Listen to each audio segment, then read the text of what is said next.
It's the Big Trav and Q Show. What they waiting for? Just another damn podcast. Now let's go. That's right. That's right. What we waiting for? What's up?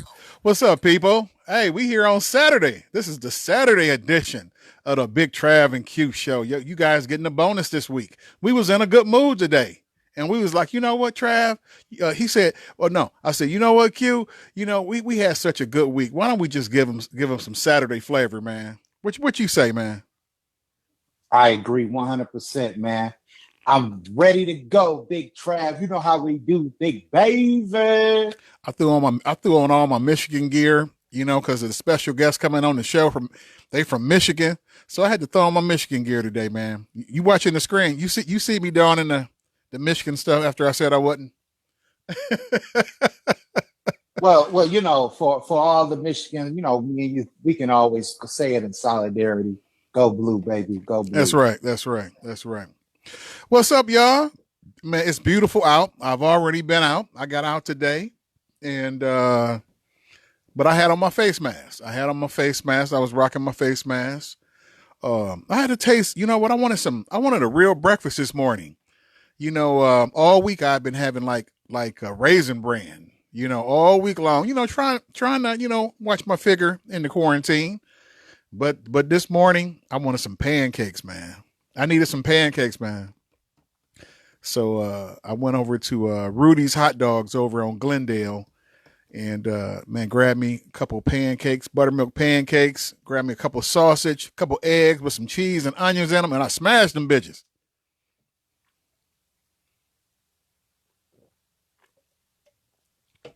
Hello, you there? Man, that sounds good, Trav. Yeah, it was. If you guys didn't know, Rudy's Hot Dogs on Glendale. Oh man, they got some of the best breakfast in town, man. You guys might want to check them out. So does. I've never been there before, man. It's known to be like a chili dog place. It's known to be a chili dog place, but they actually make everything.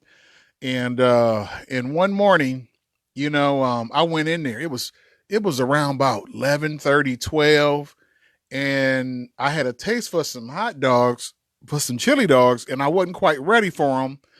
And the lady said, and I told her that, and she goes, "Want me to make you some pancakes, baby?" And I was like, y'all got breakfast here? And she was like, yeah. She said we serve breakfast all day long. And so, she made me some pancakes, and I was hooked, man. So that's one of my go-to spots, man.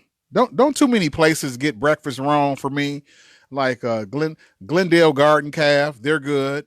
You know what? IHOP. If you guys, you know what? It's hard to find chicken and waffles.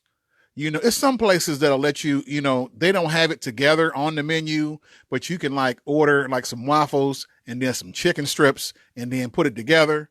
But at IHOP, they actually have a chicken and waffle meal, you know, put together, and it's delicious, man. It's delicious. The chicken is cooked, you know, just nice and crispy. The waffle, you know, the waffle is cooked just right. If you let a waffle sit too long, it ain't gonna be as good. And then if you get it too hot, well, I don't know. Sometimes waffles can be too hard. You don't want it too hard, and you don't want it cold or too soft. It gotta be just right. So give it to me right out the griddle. Give it to me right out of there, and I'm good. What's some of your breakfast favorites? You know, traditional. You know, everything's different. You know, nothing that doesn't stand out. I mean, you know, I'm always going to be a pancake guy. You know, I like waffles like you, but it's all about who cooks it, though. It's all about who can make it the best. Not about, you know, just basically getting it. It's just about who can make it the best. You know, exactly. You know, that 5 to 10 seconds when you put it there and you just sit there and you just shake your head and you just do that bounce. You know how that bounce, you just bounce with it. Right. Bounce with it, you know? Okay, masterpiece. Bounce, fool. Right. You having a no limit breakfast. Right. What about steak, man? You know, I hear people be having steak and eggs for breakfast, man. Are you a fan of that? I am. I am. I am. I think I had it once. But I don't find myself. I'm not used to it, so I don't find myself ordering it. But I do it as a specialty. I don't do it on a regular basis. I do it as a specialty. I wasn't a fan of it at first. I was like, oh, steak and eggs. Nah. But then, like I said, it goes back to what I said in the beginning. Some people say, hey, you have to go and check out this particular person at this particular establishment because they cook it just right. check this out, guys. For anybody that's watching or paying attention to us, if you're a fan of steak and eggs in the morning, leave a comment in there and let me know what you like about the steak and eggs in the morning. Because I don't know, I just don't. I don't crave it. I think I've had it once, and I don't. What makes you go back to it? I would like to hear some comments on that.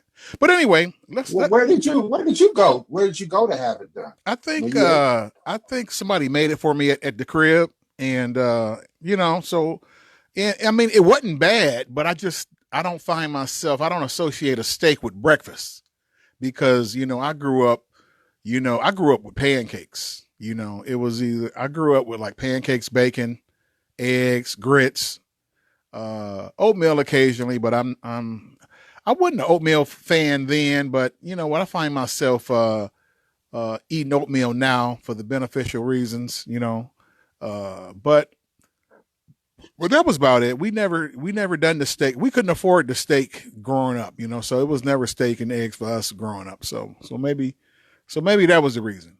But anyway, enough about that. I want to get into the show today. Ladies and gentlemen, the reason why we decided to do a Saturday edition Big Trav and Q show is that we had an opportunity to shed some light on a very special day today. Today, if you guys know the rapper Big Proof from D12, he was Eminem's hype man. He was in the movie 8 Mile. He was in the movie The Longest Yard. And he's just he's a mainstay in Detroit hip hop history. We're celebrating his life today. He passed away in 2006, and we're celebrating his day today. And we got an opportunity to interview someone that's very close to him.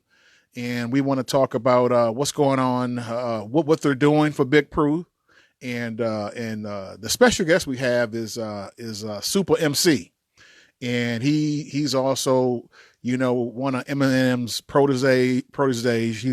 He's a major figure on the Detroit hip hop scene. He was a part of the 8 Mile film as well, and we want to find out what he has going on and what he has planned for a Big Proof Day in the Motor City today. So we're gonna get all in that. We should be calling him or expecting his call in probably about 10 minutes.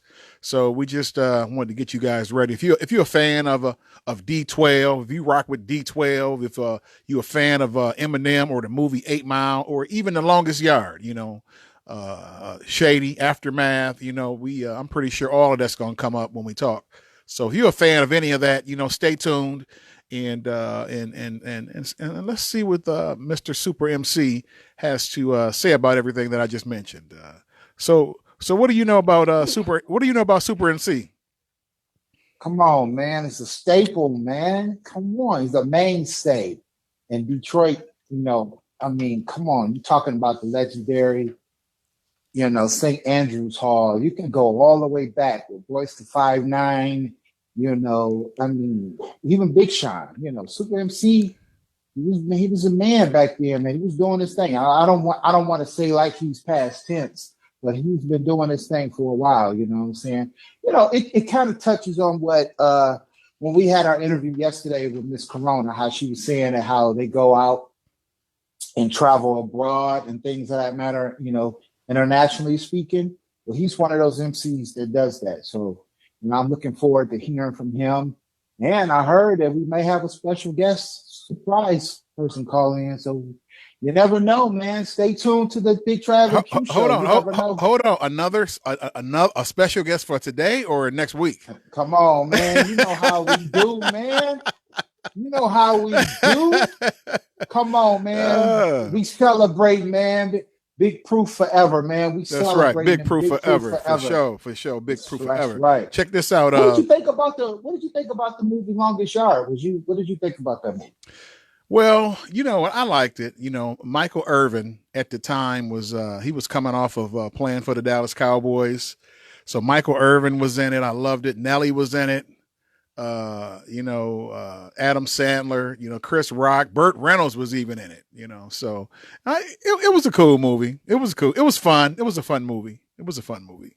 So, not on my to watch list, but it was a fun movie. You kind of, I enjoyed it. I think I only seen it like once, and I caught bits and pieces of it because I've seen it on TV several times. So I hadn't caught bits and pieces. I loved the fact that Nelly was a running back and I was a running back, so I really appreciate that. And Nelly is built like a running back.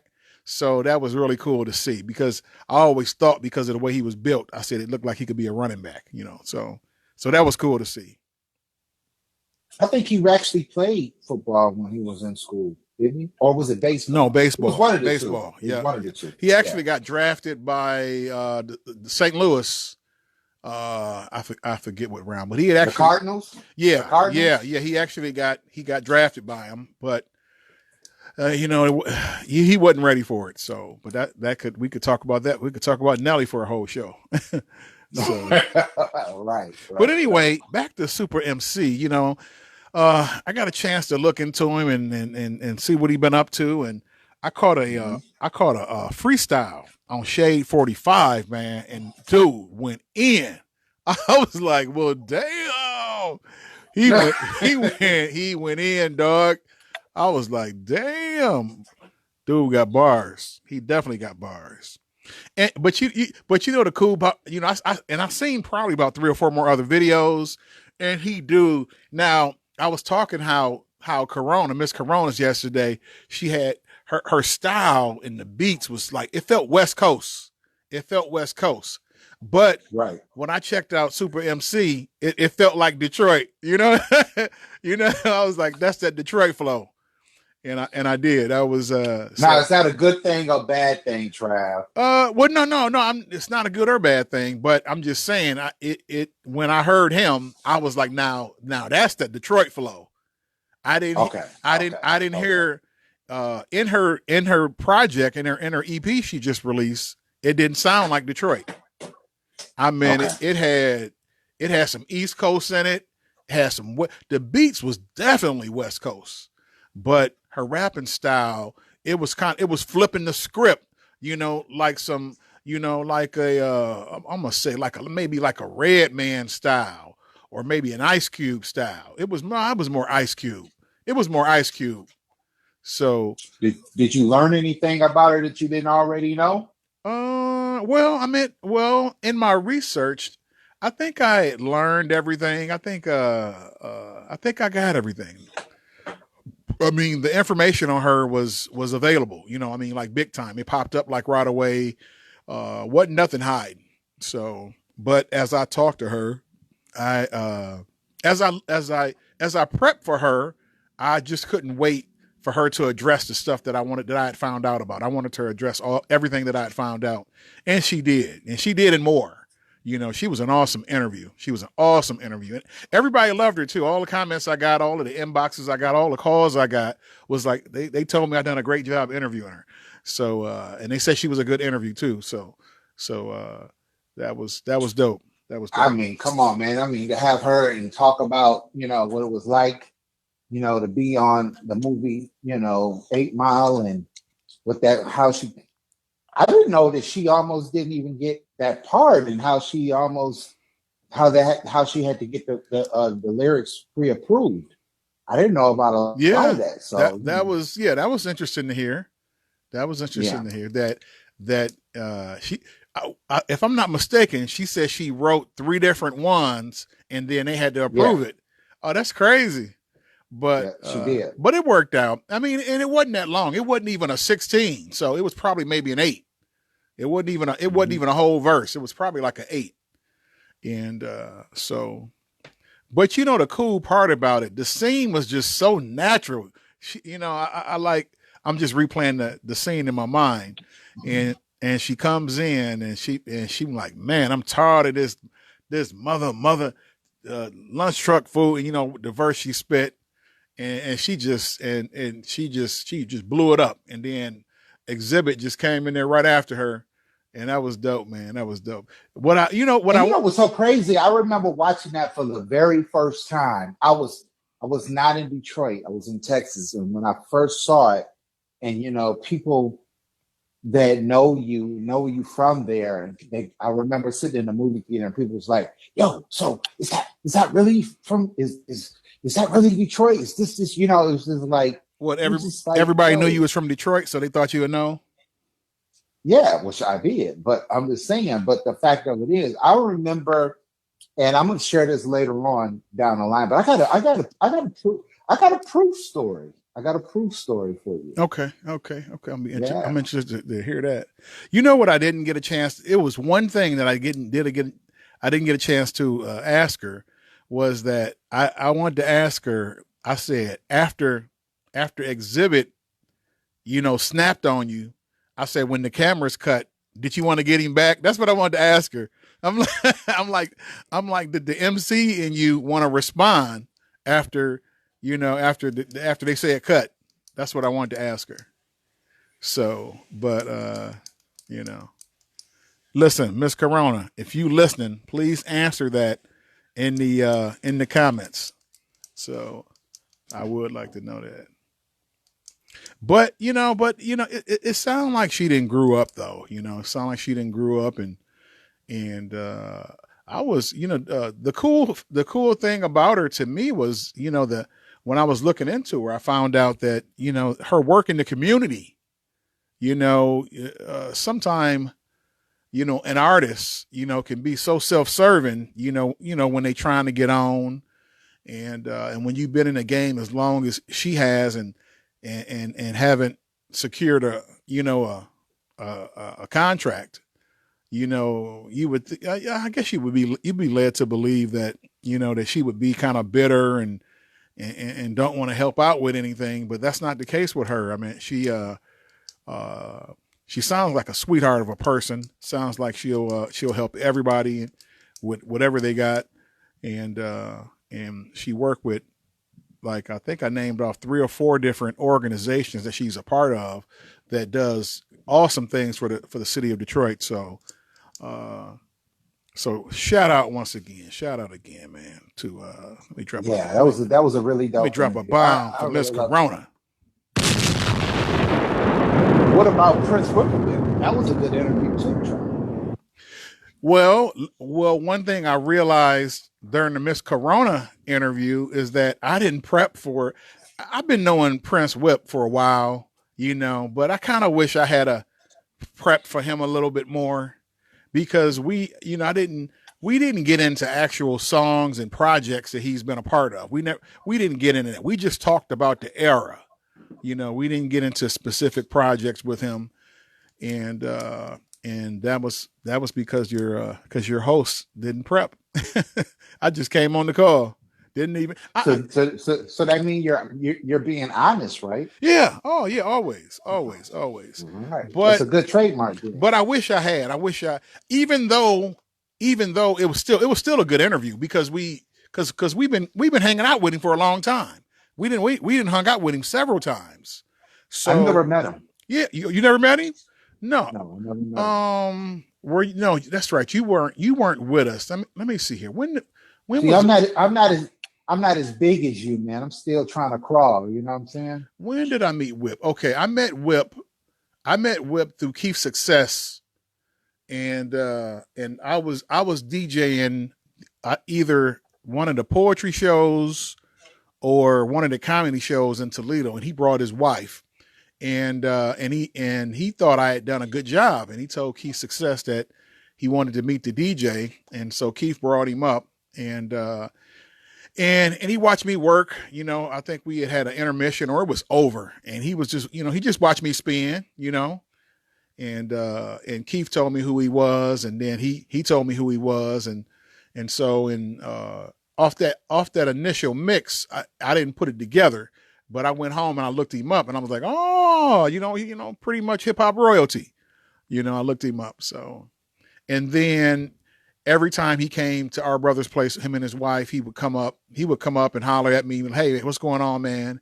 And then the first time that Rodney had me and Tony up for a concert, it was that MC Light, Big Daddy Kane, Slick Rick, Dana Dane, who all it was the very first time.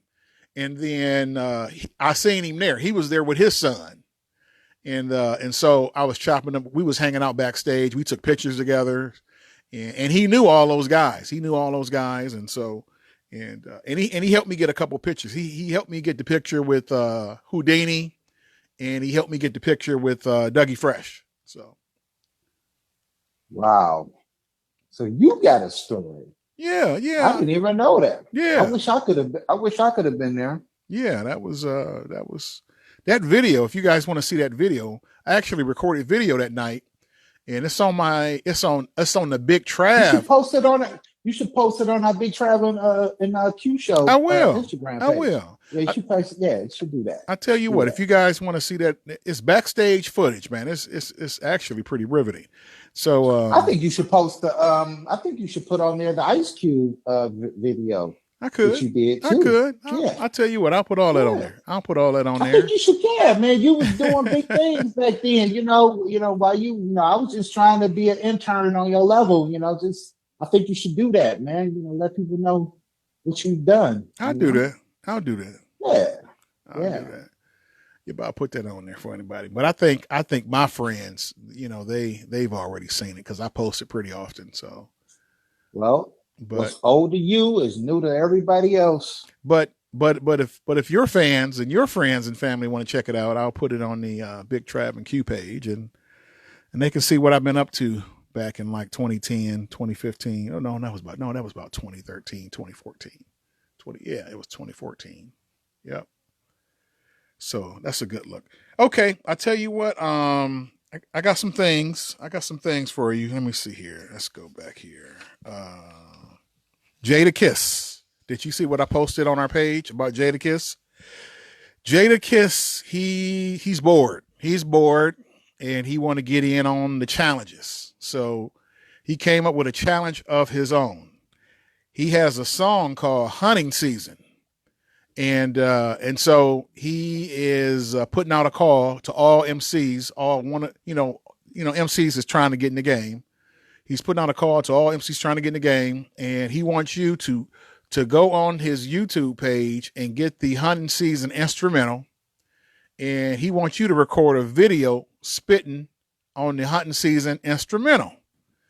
And he said he's going to post the best ones on his Instagram page. He said he's going to upload the best ones to his cloud page, and then he said the winner will probably be on the Hunting Season remix. So for all you aspiring MCs, go to Jada Kiss's Instagram page, and he has the information, all the links that you need to go to. But I think I pretty much gave it. He just wants you to go to the Jada Kiss YouTube page. The instrumental for Hunting Season is on there, and basically you can just play it off. You can play it off. You probably gonna have to play it off your laptop and then wrap it in the video that you're recording with your phone. So however you do it, just spit off of it and get it to him. He has a specific way he wants you to get it to him. So make sure you get it to him, and hopefully you'll end up on his SoundCloud and hopefully on the remix. You got your bars ready? You gonna download? Yep, I'm ready. You gonna send in your copy, your version of your freestyle of Hunting Season? Yeah, if you gonna do it too.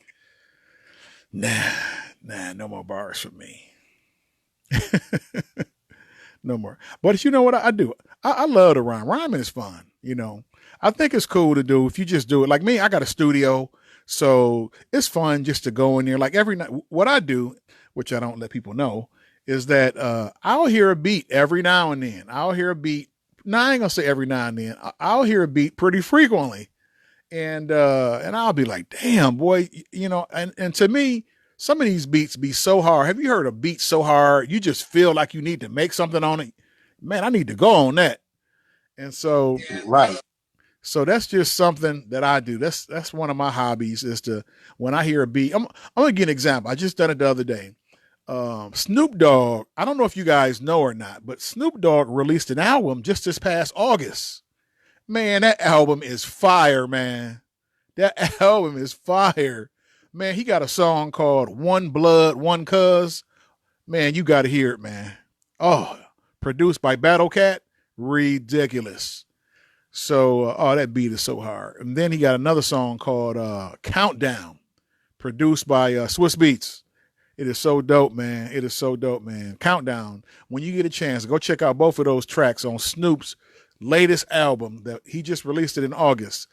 Check out one. It's called One Blood, One Cuz, and the song with Swiss Beats called Countdown. Oh, they so hard, man. What features do he got on there? Do he got any special guests? Well, Swizzy is on Countdown. One Blood, One Cuz. Battle Cat is singing the hook on that one, and I haven't heard anything other than those two. But damn, them two is fire. Them two is fire. So I've been so busy getting content for the show that I haven't had the opportunity to listen to the whole album. But if it's anything like those two songs, man, that's gonna be dope. That's really gonna be dope. So what else I got here? It ain't too much stuff that Snoop has ever put out that I haven't really liked. I'm probably the biggest Snoop fan you'll know. No, it's a couple songs that I wasn't happy about. So because I'm a big Snoop fan, so it's a few of them I wasn't happy with. So okay, all right. Something else that I got here is Diddy and his family. They're bored as well. And so what they want to do on Sunday is they're having a dance-a-thon on his Instagram page. So him and his family is having a dance-a-thon, and they're going to raise money for all the essential workers. You can, I guess, call in or hit a Cash App or a GoFundMe link and donate money. So check that out. You know what? I didn't get the time that they're going to be starting. But you know what? The commercial is on our page. The commercial is on our Instagram page. It's on our Twitter page, and it's on our Facebook page. So I got the video, the Diddy video commercial talking about that has all the information for the Diddy family dance-a-thon. So go to our page and check that out if you want to check that out. Okay, I got a few more things. The Clark sisters. Do you know who the Clark sisters are? That must be a rhetorical question. No, you don't strike me as a gospel guy, so I wouldn't expect you to know who the Clark sisters Clark sisters are from Detroit, fam. Oh, there you go. There you go. Okay, well, you've been paying attention. Well, anyway, the Clark sisters got a couple things going on. Tonight on Lifetime, from the executive producers, Queen Latifah, Mary J. Blige, and Missy Elliott, comes the Lifetime movie, The Clark Sisters. So that's on Lifetime tonight at 9 o'clock, I believe. 8 o'clock. So check that out. I'll be watching that. I'll be checking that out. By the way, the time for the Diddy kickoff is at 3 p.m., by the way. Oh, it's 3 p.m.? Okay. I was way off on that one. Okay. Sunday at 3 p.m. Sunday at 3 p.m. So, guys, you guys hear that? Sunday at 3 p.m., Diddy and his family is going to start the dance marathon. And once again, they're raising money for the essential workers who's holding it down for us in this trying time. So, you think you could get Diddy in the dance off? Probably not. Probably not. Diddy started out as a dancer, so he and you seem, you seem twig a shoulder every now and then. Nah, I think he still got it. It looked like he still got it. Stacey Lattisaw. See, think I didn't know. What Stacey Lattisaw got to do with Diddy? Oh my gosh. He was the one who was in the video with her. Oh, okay. Well, anyway, more on the Clark sisters. The Clark sisters are also a TV One. They do the show Unsung. And they talk about hold on, we got a call coming in.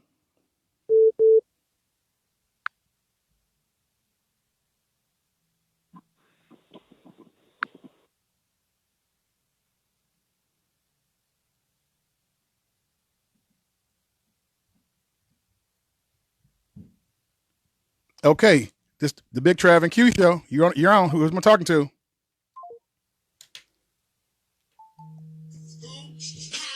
Yo, Q.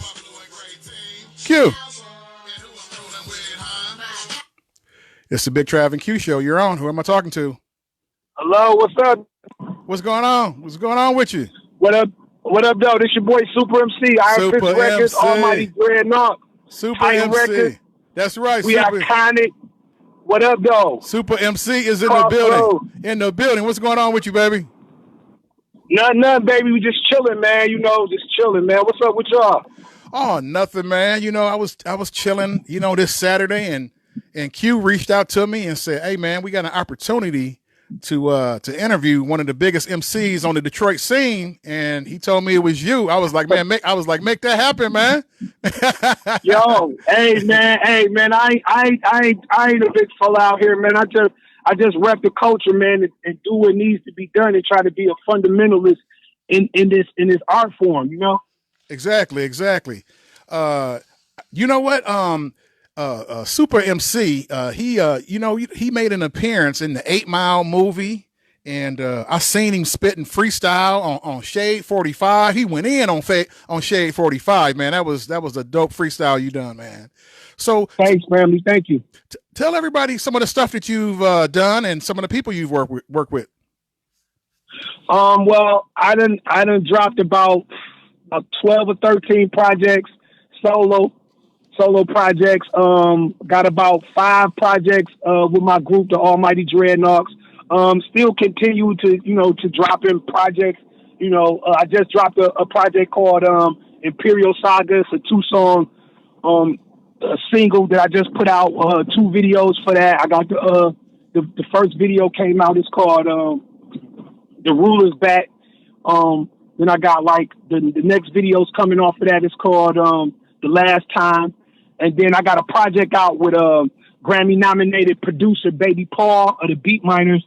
Me and him together is Crossroads, and we got the Crossroads project out right now. So people get up on that. I mean, pretty much anybody that's flaming hot coming out of Detroit hip hop, I done worked with them. You know what I'm saying? If I ain't worked with them, I know them, got respect from them. They respect me. I respect their craft.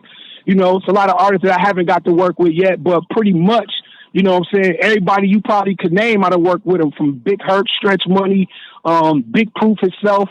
I was on joints with Eminem, Bizarre, Conniver, Swift, everybody from D12, Fat Killers, you know what I'm saying? Raw Collection, Miss Corona. I mean, it goes on and on. You know what I'm saying? I'm heavy bind into this hip hop culture here in Detroit and also the world. You know what I'm saying? Work with Guilty Simpson. You know what I'm saying? Nick Speed. That's my guy. Yep. I seen that. You know what? I done my research on you, and I was checking out your Twitter page, and it says the immortal Highland Park hero, Wayne County Warrior, and the Michigan and the Michigan Marvel. Tell me about those. Logos. Tell me about those logos. Okay, because I'm from Highland Park, you know what I'm saying? Highland Park is the heart of Detroit. You know what I'm saying? If Detroit is the motor city, Highland Park is definitely the engine. Because, by history, that's where, the Ford rolled the first cars off the lot, the first engines and stuff was made. So I'm a Highland Park hero. You know what I'm saying? I'm the Detroit defender because I defend Detroit hip hop to the death. You know what I'm saying? That's what I am. Sure. You know what I'm saying? Detroit hip hop artist. And then I say I'm the Wayne County Warrior because, you know, we from the county of Wayne and I'm a warrior. You know what I'm saying? So being a defender and a hero, you got to be a warrior, right? Right. So, I also, and then the Michigan. Go ahead. The Michigan Marvel, you know what I'm saying? Right. Because I'm all of that, and I'm from Michigan. You feel me? For sure. Check this out. I also read that you rapped for Rakim when you was 14. Tell me about that. Oh man, this was many years ago. You know what I'm saying? I was Lil Soup. You know what I'm saying? Just young Padawan. You know, and we was out in Pontiac. They had this the big festival out of Pontiac, and they had Rakim and Houdini out there performing, and you know, Jalil.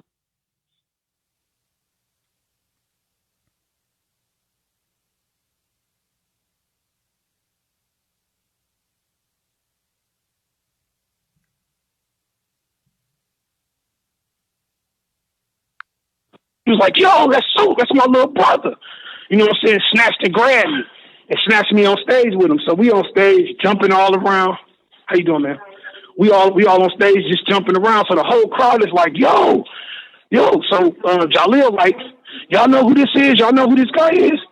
He was like, this Supa Emcee. So everybody like, yeah. He was like, yo, y'all want to hear him rap? They're like, yeah. So he gave me the mic. And DJ started spinning some instrumentals. I just went ham, like hamburger crazy. Stupid crazy. Like I was going in so tough. You know, Jalil had to snatch the mic from me. He was like, you giving him too much. You know, so we laughing on stage. So I go to walk off stage. Guess who's standing backstage? Rakim. I say, that's my guy, man. Like to me, that's the ultimate right there. Right. So I'm looking, he looking. Then Rakim was like, yo, man. He was like, man, you dope as hell. I was like, what? I'm dope? Rakim? What? Man. You ain't got to tell me nothing else, man. You was amped up, huh? Man, amped up. I was on fire, man. I was on fire. Rakim said I was dope as hell. Ain't nobody else got to tell me nothing else about rap, nothing else. You feel me? You think that's what sparked your rap career? You think that was the spark you needed to get going? I mean, no, I don't. I think that was just some more jet fuel. It was definitely more jet fuel. It wasn't just the spark. You know what I'm saying? That was like jet fuel to what I was already doing. You know what I'm saying? Because I was already, you know, just doing my thing. You know what I'm saying? I was already doing my thing. So for Rakim to say that, man, it was just like, holy shit. You know what I'm saying? Like, okay, you know what I'm saying? Sure, like, for sure. Like the greats is acknowledging my work. You know what I'm saying? So exactly. Once you get that, man, it's like you can't even it just fuels what you already doing. You know what I'm saying? That's what it did. That's what's up. It gave me more umph. Okay, it also says back in '94 you joined the Almighty Dreadnoughts, man. Talk about that. Talk about joining them because they was a big fixture in Detroit, man. I heard a lot of noise coming from them. So what was that like, and how did you get connected with them? Okay, well, the Almighty Dreadnoughts, was like the Almighty Dreadnoughts is like a big group of just uncanny rappers, man. Just we came from a basement called The Dungeon. You know what I'm saying? Boogie Blitz was like the head producer. Hex Murder was one of the head rappers. Guilty, Conflict, Trauma, a.k.a. Alias P-Knuckle, Slaughter, Diffusion, T-Rex. It was a gang of us. You know what I'm saying? It was a gang of us. So we were from Highland Park. Me, my man Chris, 01, Cuddy Mack, and Chris was cousins with Blitz, which was the head producer of the Dreadnought. So we used to go over there and get beats from Blitz because me, Chris, and all of us, we had our own group. We was called the Confused Cynical, and me and Cuddy and my man Rama, we was in a group called DOA. So we would go over to the Dungeon and get beats from Boogie. You know what I'm saying? Right. So we go over there and get beats from him and stuff. And basically you had to battle to get into the Dreadnoughts. You know what I'm saying? Right, you just couldn't be like, I'm a Dreadnought. You know what I'm saying? You had to battle to get into it. So it was more like sort of like the Wu-Tang Clan. You know, they had a lot of members too. They was we had a lot of but like what's so crazy was people will always compare us to the Wu-Tang Clan because it was a lot of us, right? Right. But what people don't know, when the Dreadnoughts was already out, like already in existence before Wu-Tang Clan was out. Like, right. And that's what made it like crazy because people didn't know that. Right, so exactly. you know, when you dealing with underground groups, you know what I'm saying, groups be out and people don't even know. You know what I'm saying? Right, so right. the Dreadnoughts was the Dreadnoughts before, you know, we even heard of Wu-Tang. You know what I'm saying? So what was so crazy was, you know, going down in that basement, like I said, you couldn't just be a Dreadnought. You had to battle to be in there. So right. by us, you know, having close ties like we had, you know, we became more of a family than just a rap group. You know what I'm saying? Right. So now when the almighty Dreadnoughts, when you guys were together, was Eminem on the scene yet? When you guys were coming up? Yes. Okay. Eminem was on the scene because M was running with Proof. You know what I'm saying? And right. They all, you know, D12 had the hip hop shops, and they already was a group. Like D12 and them is like our big brothers. You know what I'm saying? Right. So, you know, M was doing his thing. You know what I'm saying? Proof and them was doing their thing. D12 and them was doing their thing. Slum Village was doing their thing. You know what I'm saying? And then, you know, good night. And you know, here come us, the Dreadnoughts from Highland Park and the East Side and the West Side. See, people thought the Dreadnoughts was just a Highland Park group, but we was Highland Park East Side and West Side. We was Detroit. Literally. Right. You know what I'm saying? So once I battled to get into the Dreadnoughts and became a almighty Dreadnoughts, from that point on, we just started like just hitting the scene hard as a whole group. We were so freaking deep. We was the Detroit Wu-Tang. You know what I'm saying? Right. If you will, but the Dreadnoughts, like I said, the Dreadnoughts was doing shit way before, you know, Wu-Tang was Wu-Tang, because the Dreadnoughts, like Hex Murder and Boogie them, they were already the Dreadnoughts when I met them. Right, from 1986. Yeah, they started back in like 86, 87. Yep. 86. Yep. Oh, yeah. 86. That was way before Wu-Tang. Way before Wu-Tang. You see what I'm saying? Right. So by the time I got into the Dreadnoughts, you would say that I was like second or third generation of a group. You feel me? Exactly. Okay. Let's talk about your appearance on Moesha, man. We're gonna talk about your appearance on Moesha. It said you went over to L.A. You went over to L.A. for the Blaze battle. What was the Blaze battle? What was the Blaze battle? The Blaze battle was like the source battle. Like the Blaze battle was an organization that made like this magazine called the Blaze magazine. And it was kind of like the source. Well, what made the Blaze magazine different was it featured battles. You know what I'm saying? Battles back then. You know what I'm saying? That people might not have been up to on because we didn't have like a lot of social media like we have today. So when people battle, if either somebody had to record it, if they didn't record it, you always heard about it by word of mouth, like such and such battle, such and such, and this was happening, this, that, and the third. So how I got into the Blaze battle was because of Proof. Proof would always tell, you know, like all these labels and people out of town, you know, how dope I was as an artist. Like, yo, you gotta holler at my dog Supa Emcee. So they contacted me from the Blaze battle, and I went to LA to do the Blaze battle, right? Right. While I was down in LA doing the Blaze battle, my friend Tone, he also worked as an art director on the Moesha show. So while I was down there, I was hanging with him the whole time. So I got to be in the battle via Proof. You know what I'm saying? And that's how I got to actually be in the battle. But once I was in the battle, you know what I'm saying, people saw me down there. I got a chance to meet Roz Khan, who was on my wall at the time. You know what I'm saying? It was just crazy. Yeah. Soul on ice. I'm hip. Yeah, Soul on ice. Yeah, right? yeah. So while I was down there, you know what I'm saying, they had played me on the battle, you know what I'm saying? Because, like, you know that part in 8 Mile where Eminem say he moon on boy, and he's like, I'm going to walk my white ass across 8 Mile. Across like, 8 Mile, That was me. That was me doing that. And that was me, right. When he mooned him and shit, that was me doing that for real. Yeah. Oh, yeah. I did that for real, in real life. Oh, yeah. I mooned this battle, this artist at the Blaze battle, and that's how I got disqualified. You know what I'm saying? So, what? That's part of the battle. That's part of battling. Yeah, but you know that shit was before its time. Those sick ass antics he was on was before its time. You know what I'm saying? And HBO was filming, right? Right. Oh, HBO. Okay, well there you go. It's HBO. HBO was filming. Oh no, you can't. Because when I mooned them, they had those big cameras with the big rigs, right? Yeah. So when I mooned them, you could see the cameraman raise the whole rig because they didn't want to. It was like, oh shit. You know what I'm saying? So when I walked off stage pissed, and I ran it. That's how I met Rise Cars, because I walked off stage mad as hell.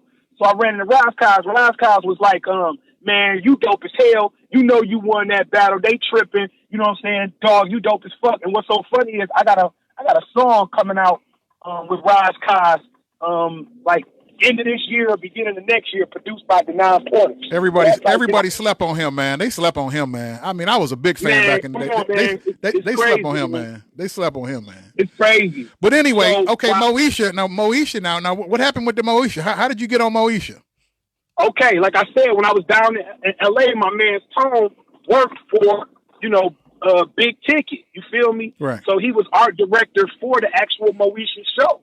So when I got down there, he works on the set. So every morning I would go to work with him on the set and meet everybody. Like I met everybody. Everybody that was on that show, I met them, including the writers and everything. So I'd be hanging out with them.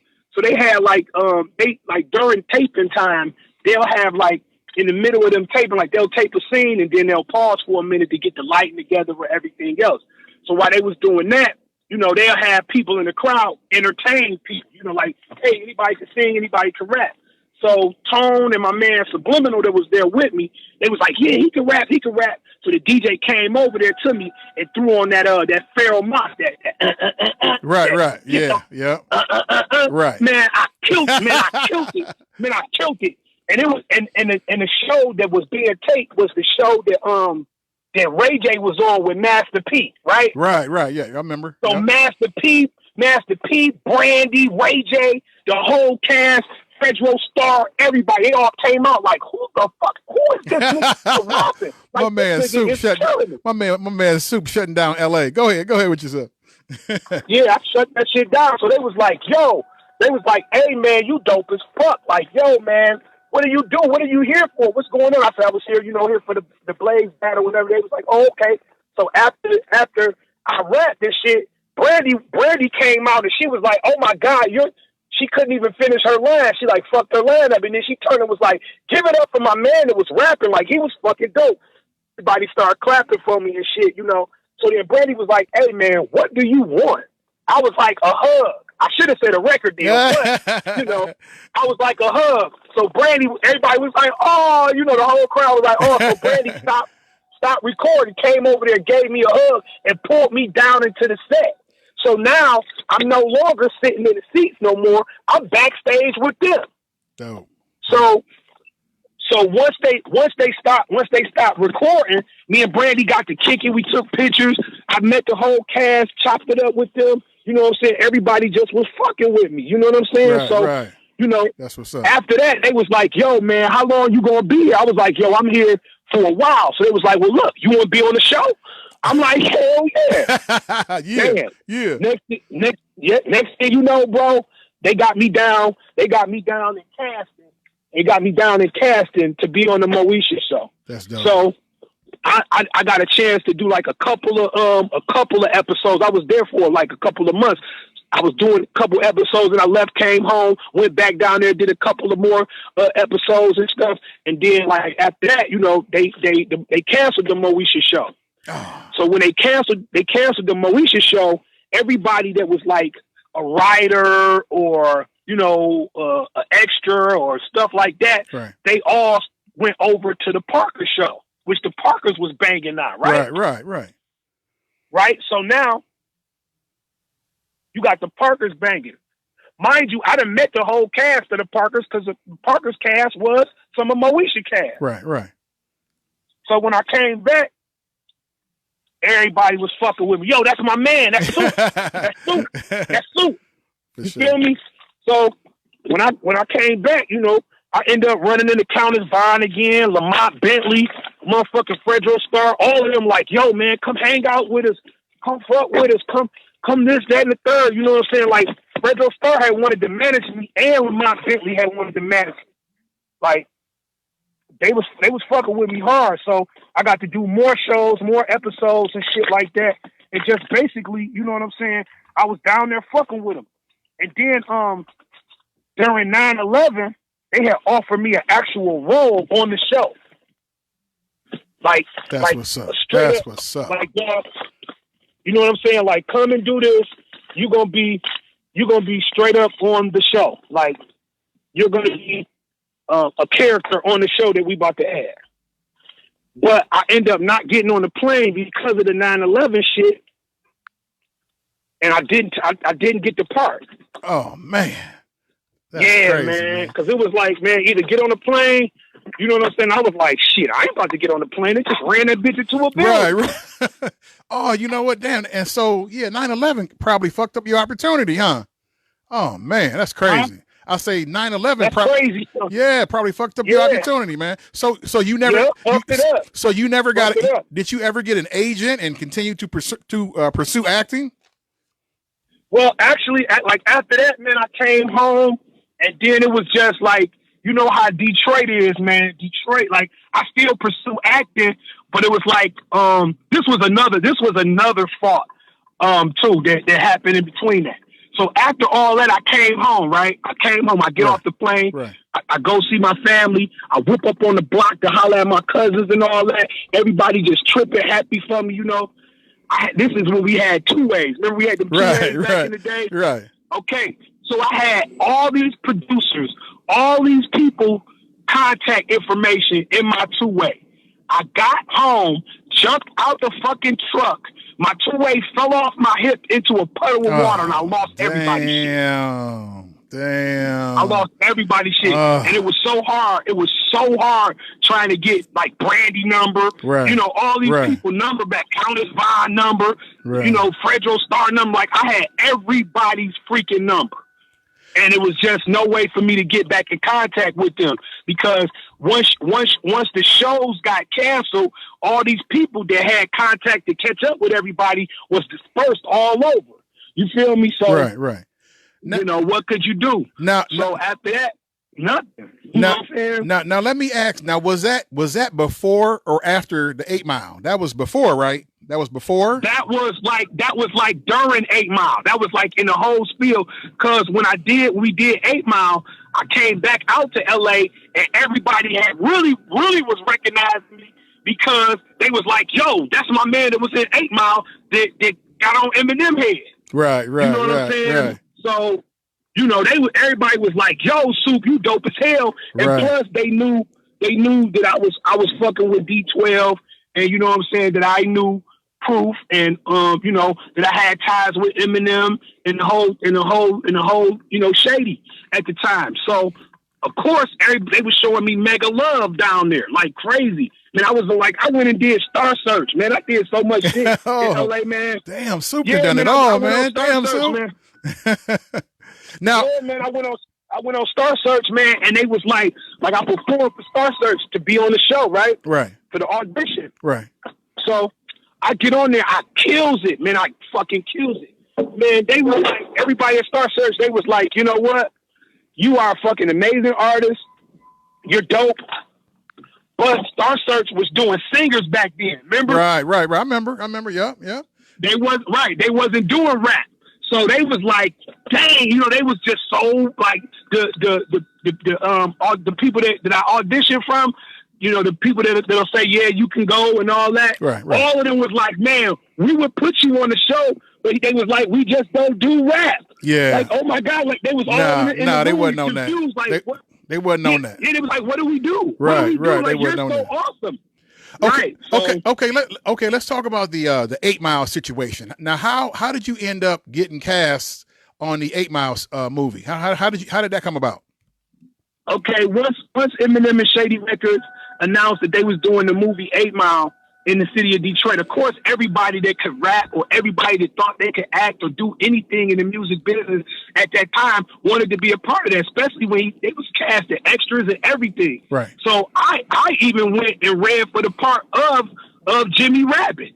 You know what I'm saying? Right. But that was already Eminem's part. So right. I read good for it. And they was like, well, look, we're going to make you an extra. We're going to put you right in the front of the camera right here.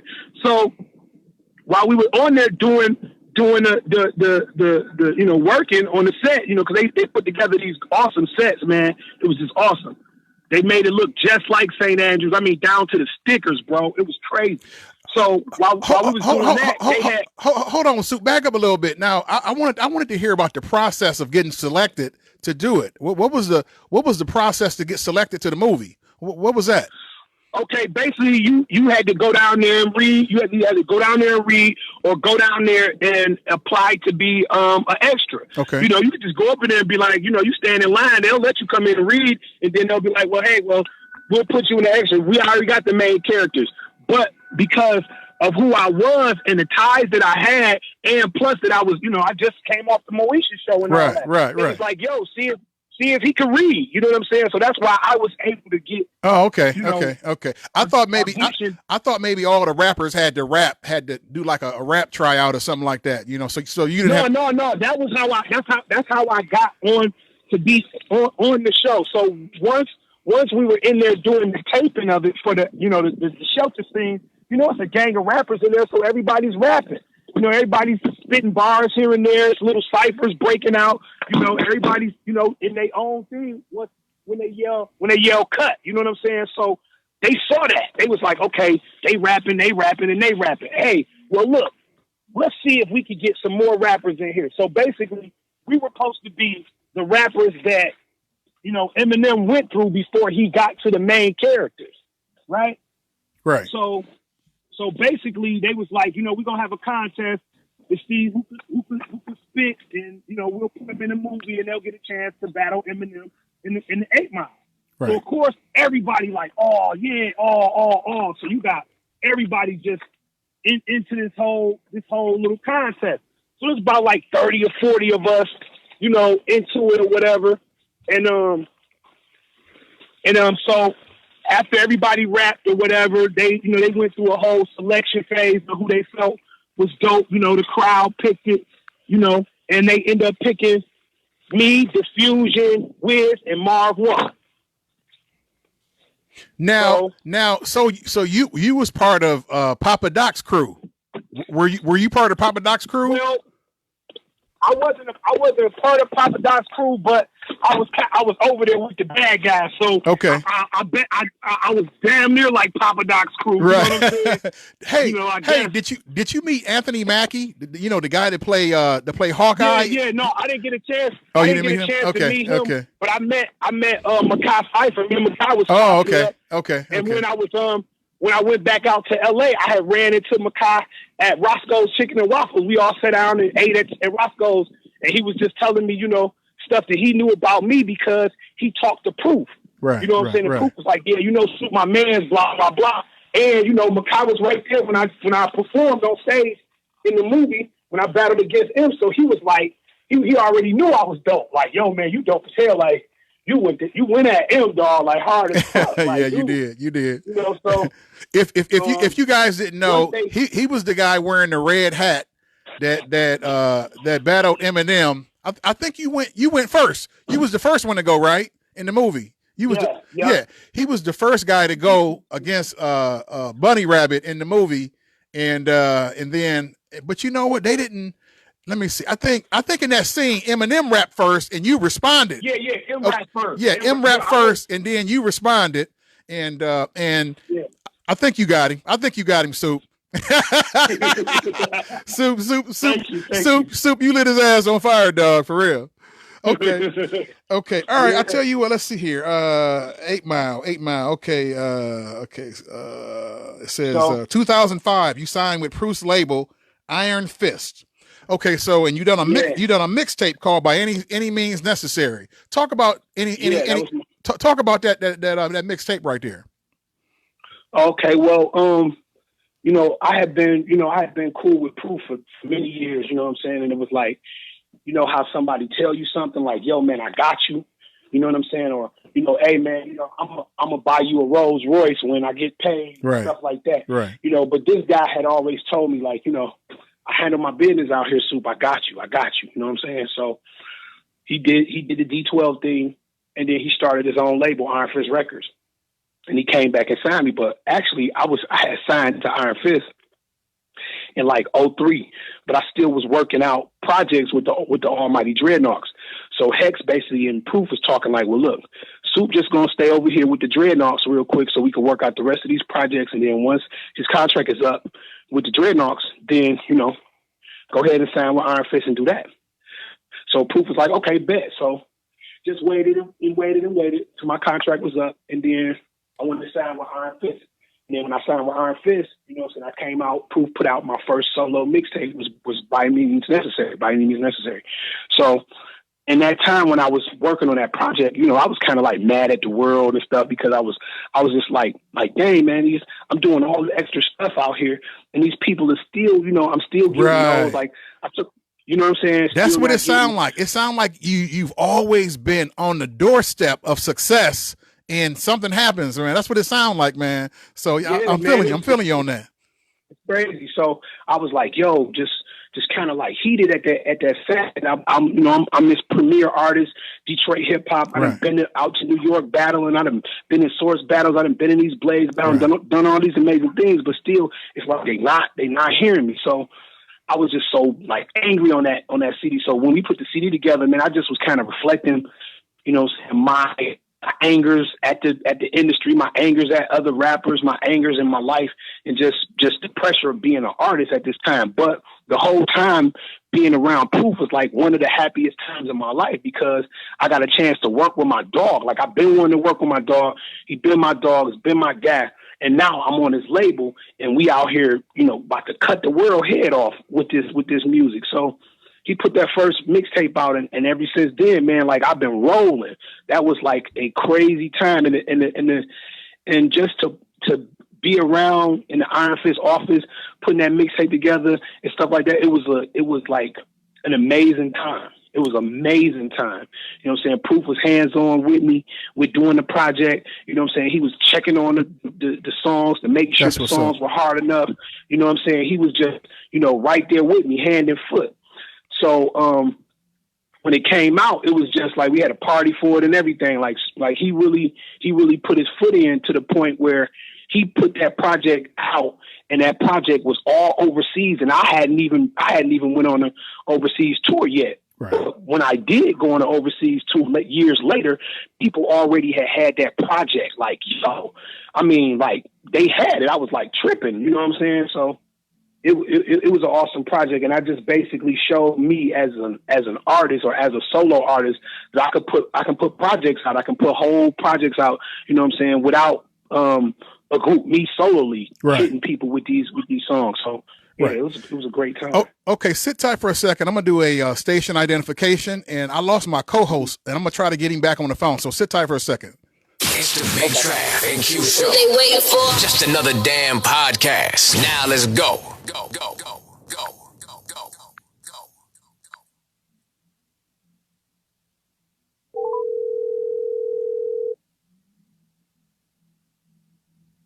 Big Trav. Okay, you there, Q? Yeah, I'm here. Q, you there? I'm here, man. Okay, there you go. Okay, Q. Sorry about that, Q. I don't know what happened with the lines, man, but if you've been listening, man, I've been doing your solo thing, man. You just want Supa Emcee to yourself.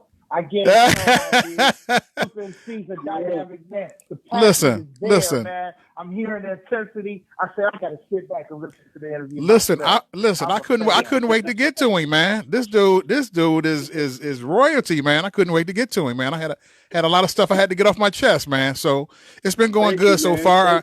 And you know what?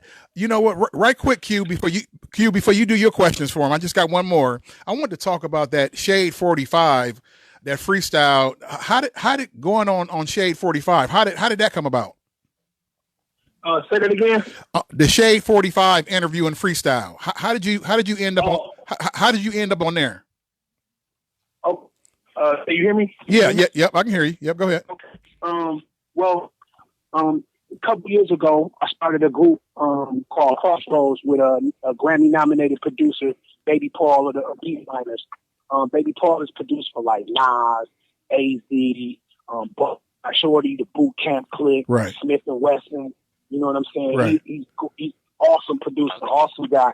You know what I'm saying? His hip hop lineage goes back. You know what I'm saying? So a couple years ago, we started a group together. You know what I'm saying? And we put out a project. You know, we got an album coming out. It's called The Roads Less Travel, which is an EP. And we got the Crossroads album coming out, and we also got mixtape out X amount. So, you know, doing all of that, we did a overseas tour with Main Source promo run, and we just doing like crazy promo runs in New York. So we reached out to DJ Riz and Shady 4/5 camp up there for Raps Out of Control. You know what I'm saying? And basically they invited us up to Shady 4/5 to come out there and do it. You know what I'm saying? Come out there and be on the show. And it was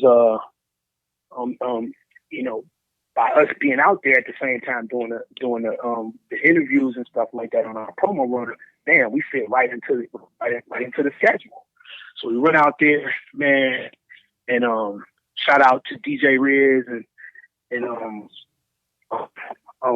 Shady 4/5 and Raps Out of Control, man, for letting us be on there, man. And you know, they let me get on there with John Robinson.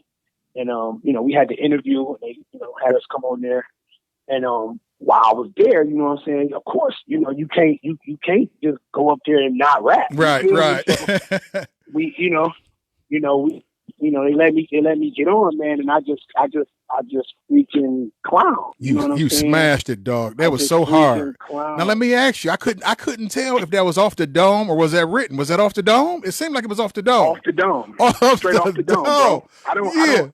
Let me tell you this. I come from the era where when you say you freestyling. Bro. Right. I do the written rap freestyles. You know what I'm saying? I jump on beats and I write the joints to them.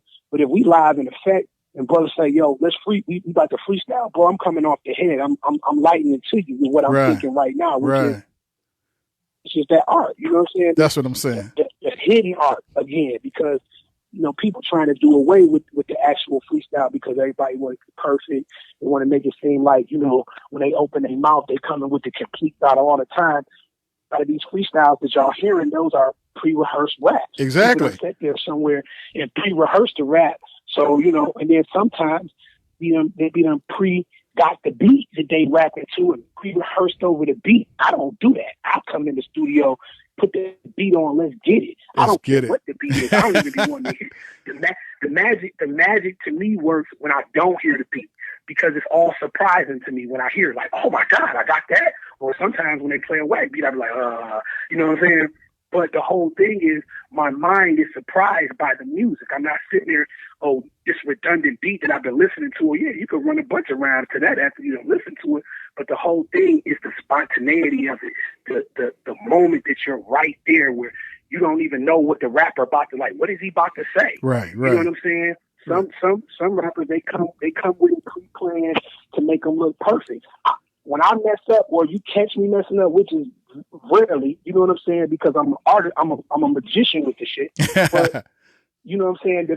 To me, the imperfection of being perfected. You know what I'm saying? The imperfection is being perfected, because the freestyle is basically you sitting there thinking, when a rapper is sitting there writing his raps and he's sitting there by himself, he's freestyling, but they just freestyling and write it down. Me, I freestyle and write it down later, but I'm freestyling right now with no written. I didn't write this. I just came to kick it for y'all right now. Exactly. Ooh, this is what I got on my head right now. You know what I'm saying? That's like if somebody asks you your name, you'll be like, hey, I'm from this, I'm from this city, I'm from here, my mother's name is this. That to me is the fundamental of being a hip hop artist, is to be able to freestyle.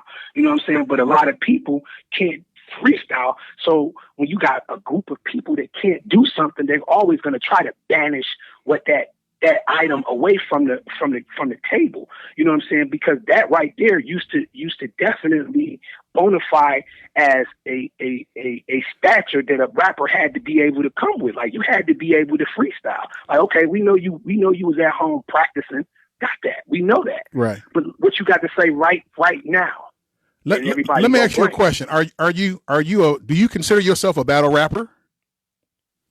You said what? Do you consider yourself a battle rapper? I mean, I consider myself as a hip hop artist. Okay. I mean, I came up being a battle rapper because that's what we did to get our stripes out here. You had to swing your sword. If you're gonna say you a warrior out here, what blood do you have on your sword, Mr. Warrior? So you feel me? So you understand? So being a hip hop artist, I started with the battle and shit. We was coming up in the lunch tables. You know, you sitting over there. It started from there. Okay, well, who was the sweetest? That's who right. Was this guy can rap. This guy can rap. Well, we think all you guys are cool, but who is the sweetest? Me. You feel me? The Wayne County Warrior. The Wayne County Warrior. You feel me? The Detroit Defender. The hero.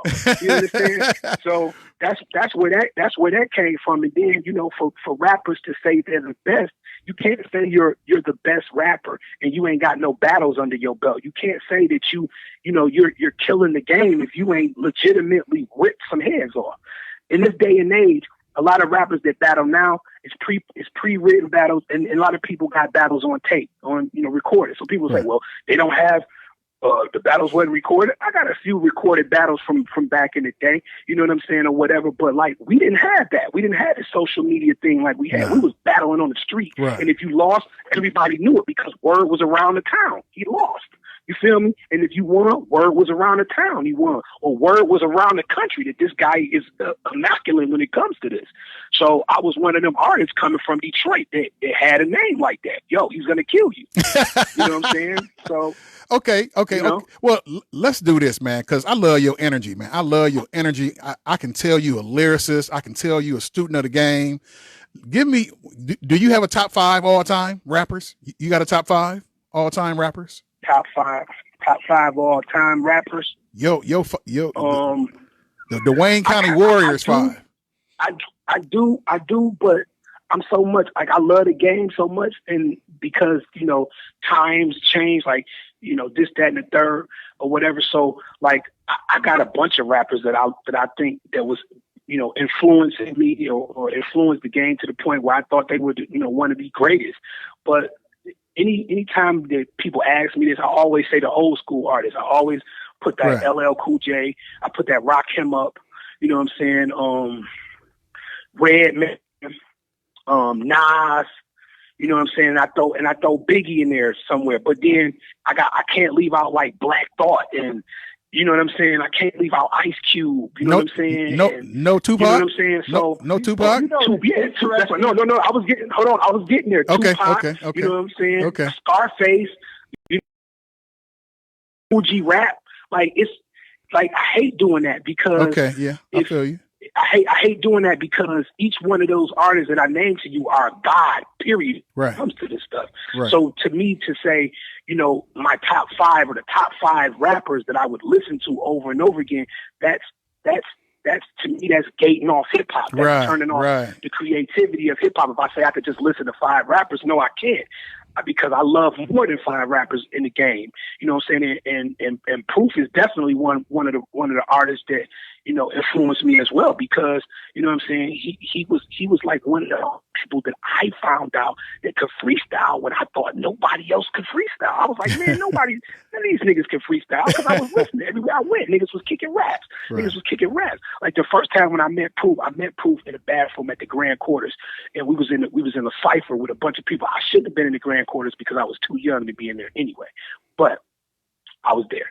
So when I met Proof, we was all in the bathroom, bunch of rappers in the bathroom. We all going around in the cipher, going. So people was running out of raps. Me and Proof just in there freestyling, just boom, boom, boom, just going back and back, and just everybody going on.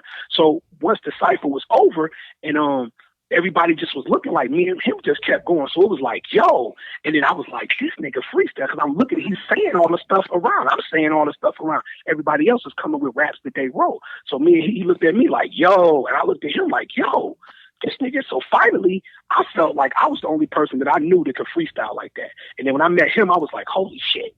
You know what I'm saying? Like, oh man, it's another person that can do this. You know what I'm saying? Right. It was, a person like, I even go super old school. Roxanne Shante is probably one of the dopest battle rappers to me in the legacy of battle rap, because she was one person that was actually coming off the top of her head. Exactly. People. Like, Exactly. Would go, so she would go and battle you and kill you. You know what I'm saying? Yep. I've seen that unsung. I've seen that unsung where she battled Busy B, and Curtis Blow knew Curtis Blow knew she won, and he gave her like a 5, and she yeah, but we had already knew that Roxanne Shante was that, because if you a swordsman, you know a swordsman. You know what I'm saying? Right. So it was like they used to call freestyling or mastering the improv.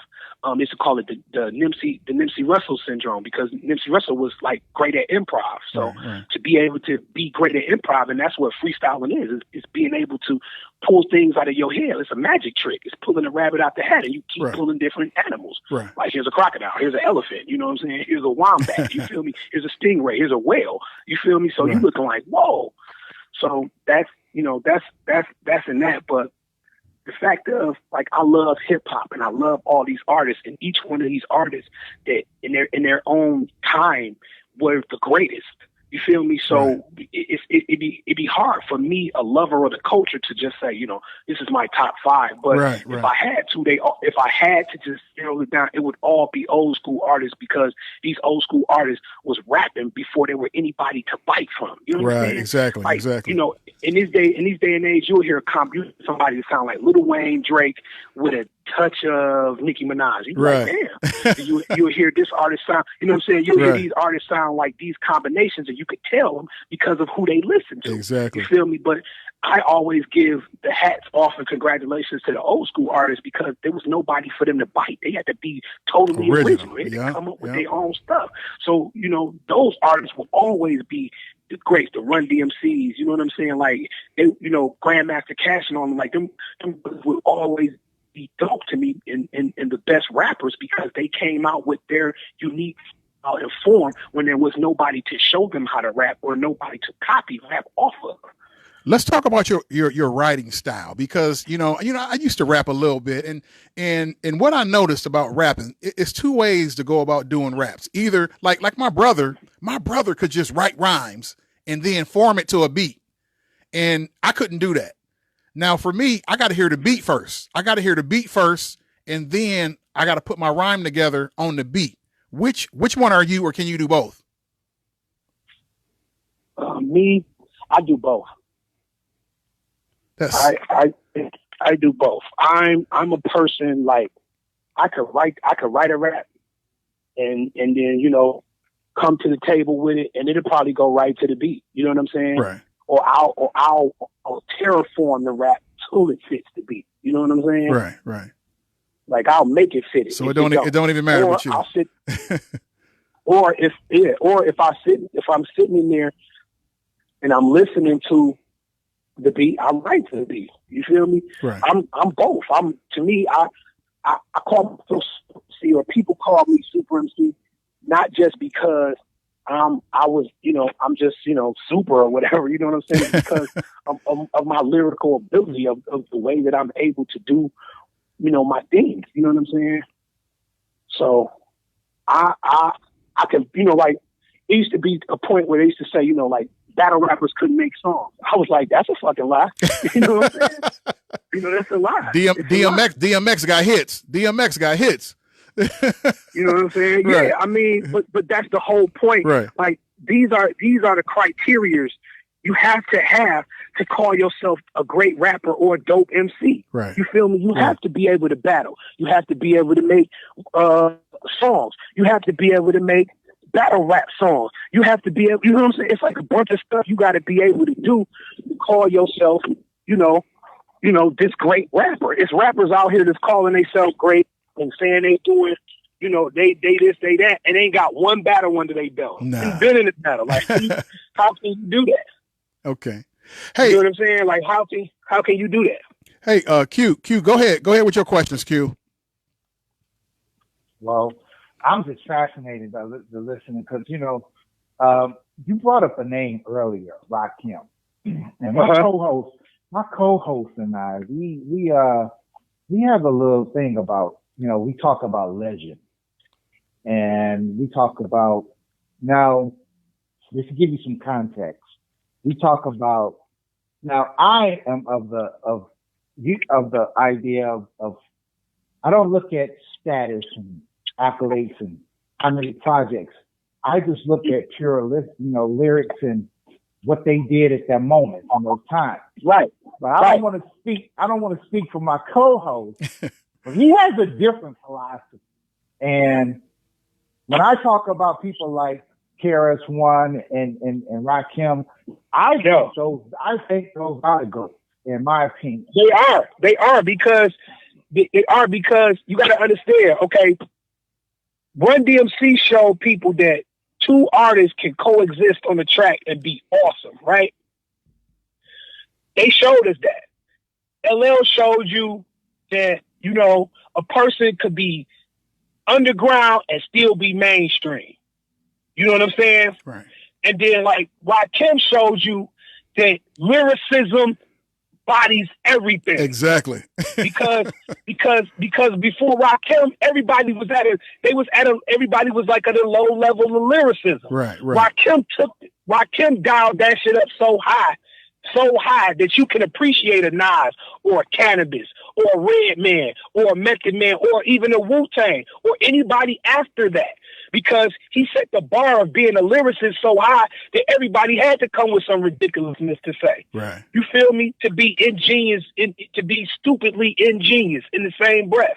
Because Rakim was like, I mean, when you talk about complexity and bars, I mean, we talk about raps that were wrote over goddamn 20 years ago, 30 years ago. Man, this nigga raps is still punching out people creating shit today. And people got a bunch of people to follow from. You know what I'm saying? Like, if you want to be a dope lyricist, people could be like, well, you know what? I'm going to go listen to D12, Fat Killers, and the Dreadnoughts and embody all of us. Right. And the next time you hear them rapping, they'll sound like me, Guilty, Marv, and Fat Father, and King Gordy. Then they'll sound like Proof, Bizarre, and Conniver with a touch of Eminem. You feel me? Like, you can hear that because there are people that you can look at and say, oh, I like this sound. This is how I want to sound. Like, what makes me, and what I learned from the old school artists is they didn't have people to listen to. So to me, and their own voices screamed out louder than who they may have been listening to. To me, to let your voice be heard louder is to shut everybody else's voices off. Like, I listen to artists, I buy CDs and, you know, download people's stuff. I listen to it and I put it away. Right. I don't want to vicariously become nobody. I want you to hear my verse, my voice, my reasoning, my understanding, my pain. But I do like to listen to other artists, but I don't want to listen to them to the point where you start to, like Jay-Z say, fuck the flow, they jacking our slang. Yeah. Like, nigga, y'all not even from where we from and y'all saying that. Right. Y'all not even, you know what I'm saying? And that's how an artist will become a true artist, is when they block out all the noise and listen to their true voices. That's why them old school niggas is always going to be great, because they didn't have nobody in their head yelling while they was writing that shit. And the reason Q bring that up is because, you know, the Instagram battles, they've been going on and we've been talking about them. We've been breaking them down, going deeper and deeper, and we were coming up with our own battles. We was like, so we would be like, who could battle who?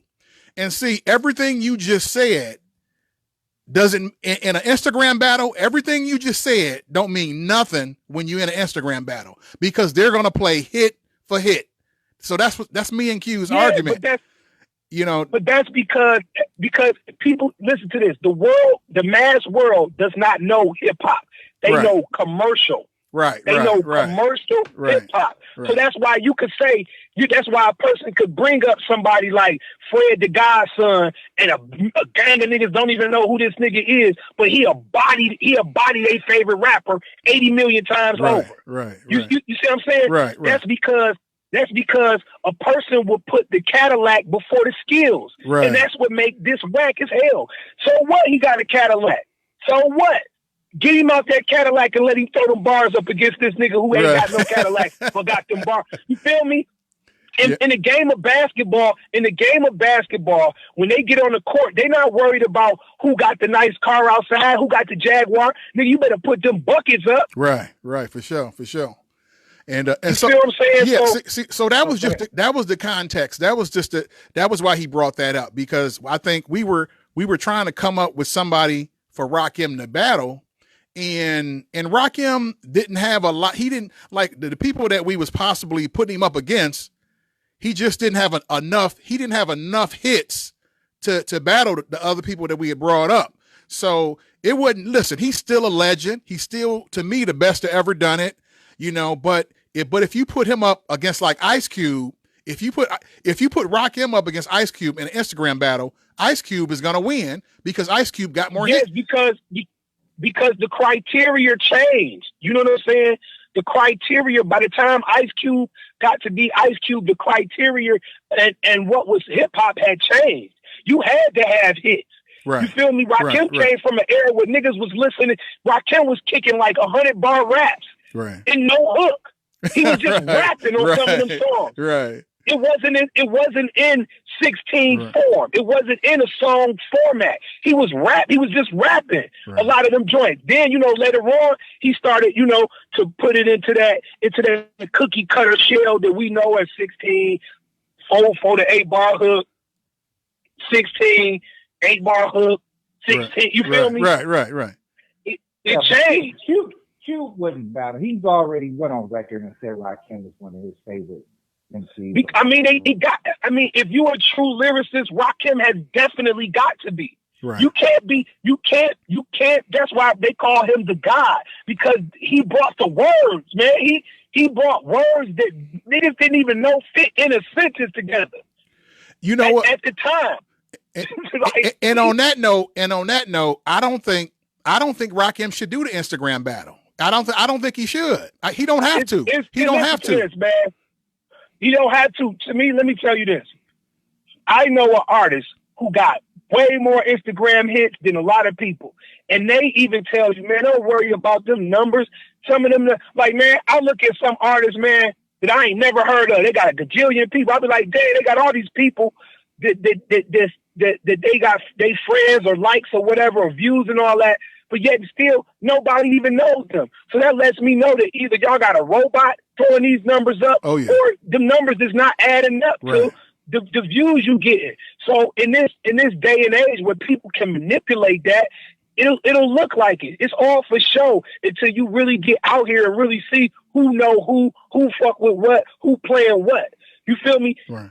Anywhere I go, anywhere I've been, whether it was some new school shit spinning, a motherfucker throw that I ain't no it'll come on. Yeah. You know what I'm saying? So to me, man, it's like some stuff is beneath when you don't like, okay, the hip hop world that we live in has been reinvented into the cyber world. So everything that people were doing hand to hand or foot to hand, you know what I'm saying? Now you got to do it cyberly. You know what I'm saying? Yeah. So a lot of stuff don't sometimes when you transferring data, a lot of shit get lost in the transfer, right? Right. So a lot of, and then because the youth in hip hop don't do their knowledge and ain't really fucking schooling themselves on what the culture is, these people get overlooked and played like they ain't put in the work that they put in, which y'all wouldn't even be hearing the people y'all hearing now if these niggas didn't put in the work that they did. So it's like, how can you say the Ferrari is better than the Model T when if it wasn't for the Model T, you wouldn't have a Ferrari? Right, for sure. Facts. Man, Soup is the truth, man. We might have to do a reoccurring interview. Talk to us about the Jerry Garcia project, with Proof. Big Proof, man. Walk us through that real quick. Well, to me, the Jerry Garcia album was really Proof's. It was like I got to perform the Jerry Garcia live. Like, I had to learn the lyrics off of the album. Like, a lot of the songs, I had to learn them, right? And then I had to perform them at the Proof's Player Ball that was in like 2009, right? So you know how like somebody like I know Proof. Like, I could say I know this guy. You feel me? But when you got to learn the words that he wrote, it was like it's like reading your homeboy's diary. You know what I'm saying? Right. You get stuff was filled in through those verses that I didn't know. And if people know Proof wrote a lot of his real life in them verses, man. Like, he just wasn't talking shit. You know what I'm saying? So when I listen to that record, it's like an open diary into my man's life. And then when I got to perform those songs live, I got to not only learn what he wrote, but I got to put it inside of me and regurgitate it for other people to hear. You know what I'm saying? Right, so right. I kind of dove into and got to swim into his rhyming in his mind doing that. So that project to me was really Proof searching for himself, like Proof finding himself, Proof searching for himself and wrestling with death. Jerry Garcia, the whole searching for Jerry Garcia is a theme. It's like it's like an analogy. You know what I'm saying? Because he was really searching for who he was on that record. Because if you listen to that record, like, Lord forgive me, like he's talking about, how he was raised and how the things between his mom and his father affected him in his life and how he felt about his kids and different things like that. The song with him and Obi Trice, when they go back and forth, like that song to me showed Proof's lyrical ability and Obi's lyrical ability to dance on this record together and able to hit you with this different type of style. You know what I'm saying? That they was giving you. And like a lot of those songs on there, like Jump Bitch, that was like a creative song where, Proof is, telling his bitch really to commit suicide. D12 was on some veiny, crazy ass shit and they rhyming with their stories. So Jump Bitch was just one of those stories, right, that fits right into the D12 lyrical prowess of storytelling. You know what I'm saying? Which was, an amazing story. And, Nothing to Lose, featuring King Gordy on the hook. Cause Lord Forgive Me had 50 Cent on the hook. And that's like one of my joints. Like, I love that record, man, because he was just like telling you about himself. But like, to sum the whole record up, man, it was him searching for who he was as a person, him as an artist, and him as a man and a father. Like, he was just expressing so much about his personal life on that record, man. It was amazing. So, it should have been really called Searching for Proof, Searching for Proof. Cause was that his last project? Was that his last one? That was his last album that actually made it out that everybody was able to hear. Like, while that album was floating around, he was really in the works of another album called Club 28. Club 27. And that's like because all of the great artists, like rock and roll artists, died at the age of 27. So that album was like, a ode to them.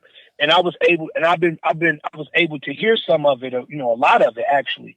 And he was going in on that too. It's like, man, with Proof, man, he's gonna always give you his life, and he's gonna always give you like some amazing quotes, man, and some defining ass metaphors and some shit to think about, like every time. So that album that people didn't get to hear, that Club 27, that was really gonna be an album that I think would have defined him as a solo artist and an artist that was going to be able to stand the test of time. Just some more information about Jerry Garcia.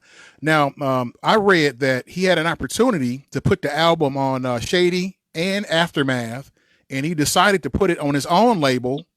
And Jerry Garcia, it had Nate Dogg on it. It had 50 Cent. It had Be Real, T3, Obi Trice, and Eminem on it. Come on, man. Come on. That is fire. It was a dope ass album. It was a ridiculous album, man. I can't wait to get to it, man. Oh, that's dope, man. All that firepower. Wow, man. Ooh. Yeah, man. That's dope. Yeah, that's what he was, because Proof was trying, like, Iron Fist Records was Proof giving back to where he came from. You know what I'm saying? Because a lot of artists that was on Iron Fist Records that people didn't even really know. You know what I'm saying? Like Marvin Quest was on Iron Fist Records. Jimmy Hopper was on Iron Fist Records. Purple Gang, with Ty Ferris and Young Famous and Killer Khan. They was on there. Jimmy Hoffa, myself, the Wolfpack. You know what I'm saying? And Kniver was about to be on Iron Fist Records as well.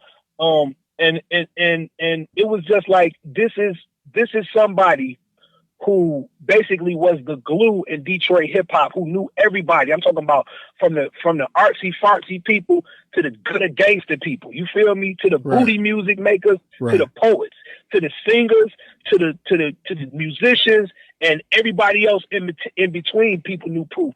So Iron Fist Records was basically like him succeeding and doing the things that every rapper wants to do, which is get mega success and mega stardom. And then he turned around and was trying to put on the people that he was around. He could have signed anybody. He could have went to any state in the United States and signed a whole gang of rappers, and they would have been, doing their thing. But he chose to stick to his guns and hire artists from his nest. That's what's up. That's what's up. Now I noticed that today was his anniversary. Are you doing anything? Yeah, man. 14 years, man. 14 years. You doing anything special? You doing any tributes, any honors today? I mean, COVID has got everybody, on lockdown pretty much. Oh, yeah, that's right. That's right. You know what I'm saying? So it ain't really too much we can do, Okay. When his mom was alive, we was doing, we would do a party for him on his birthday and on his death day. His wife would, do, stuff on his birthday as well. You know what I'm saying? And other, family members. But as it stands today, everybody is just probably, at home, either playing his music or at home reflecting on the man that he was or the person that he was to them in their lives. I'm doing. That's what I'm gonna do. Like, I want to hear Jerry Garcia. I'm playing. Yeah, man. I'm having my own listening party today for Jerry Garcia. Now it says here that you're signed to Titan Records, and so what's going on? Are you still with Titan Records? Oh yeah. What's going on with you right now?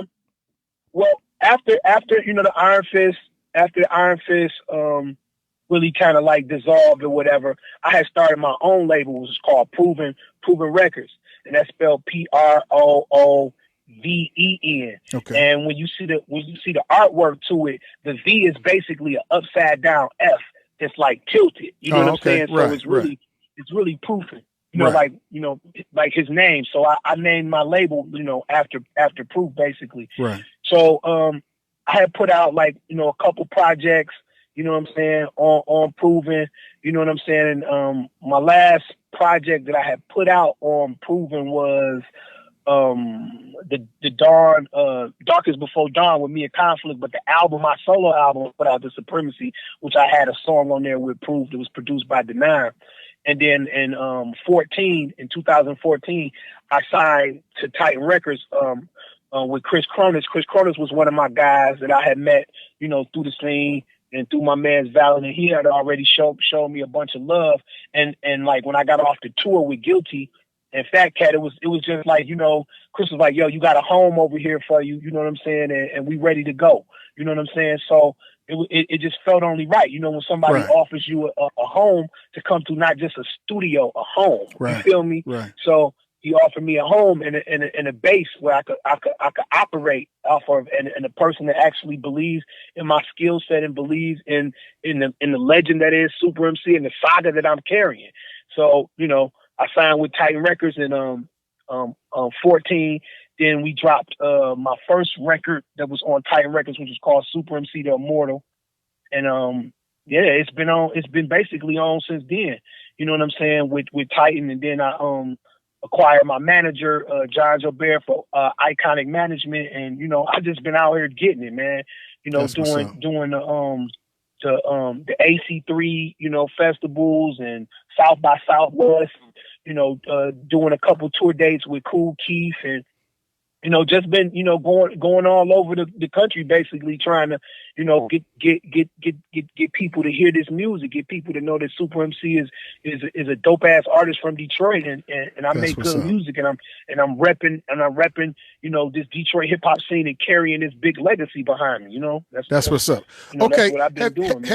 Have you had any contact with Sada Baby or Cash Dow or T Grizzly? Have you had any contact with those guys? Contact with who? T Grizzly, Sada Baby, and Cash Dow. Have you had any connection with those guys? No, I mean, I fuck with Cash Dow. I fuck with Cash Dow. You know, I met Sada Baby. You know what I'm saying? I was hanging out with Boley J, and we ran up on T Grizzly one day. But I don't know T Grizzly like that. I respect T Grizzly. I respect Sada Baby. I got a love for Cash Dow. That's my girl. You know, I actually got a, you know, chance to kick it with Cash Dow and stuff like that. And you know, artists like that, I got love for them because they unapologetically doing Detroit hip hop music. That's right. And if you a lover of the culture and you a lover of where you come from, you can't hate on them. If you hate on Sada Baby, you know, like I know Big Sean. Like I know Big Sean. Like, to me, when you got artists like that that's leading the way, you know what I'm saying, for all of us, even for a person like me that's coming from, you know, where I come from in the game, you know, like, I respect all those artists because they keeping Detroit alive. They keeping our legacy alive. They keeping the Motor City moving with this music. So when you look at a Cash Down, they say, okay, Cash Down dope. Well, yep, so is Supa Emcee, and guess where we all from? Detroit. That's right. You know what I'm saying? You know, Big Sean. You know what I'm saying? Big Sean is dope. Well, you know, that makes the world want to stick their head in the Detroit hip. But with Big Sean dope, it got to be some dope ass niggas from Detroit. So they, you know, to me, I love what they doing because. And I love what any artist that's doing in a major way, whether it's a major or not, in a way, I'm going to just say in a way that's representing our culture, that's bringing another light to our culture. I mean, I'm on projects with fucking Apollo Brown. He just dropped that Sincerely Detroit. We all on there, man. Whole Detroit lineup is on there. And it's a dog hip hop representation of what Detroit is. It's just that. So when you like I said, when you a lover of the culture and you a lover of what you're doing, you know, you can't knock these people. And if you do knock them, you a hater, man. You a fucking hater. You know, I love that, man. You know, and I asked you about them specifically because I just wanted to find out if you are embracing, you know, new Detroit. You know, so it sounds like you are, man. Man, let me tell you this, man. As long as they putting out wild ass record, like I was just playing Sada Baby Slide on. Don't let me stand. Yeah, you know what I'm saying? I was like, man, this fool, he clowning. You know what I'm saying? I know. You know, I done banged. You know, I banged that T Grizzly that first day out. You know what I'm saying? And that joint with him and Peasy and my man from fucking Dope Boy Cash Out. Oh yeah. Right. I know what you're talking about. You know. Oh, that's what's up. You know what I'm saying? That's Payroll.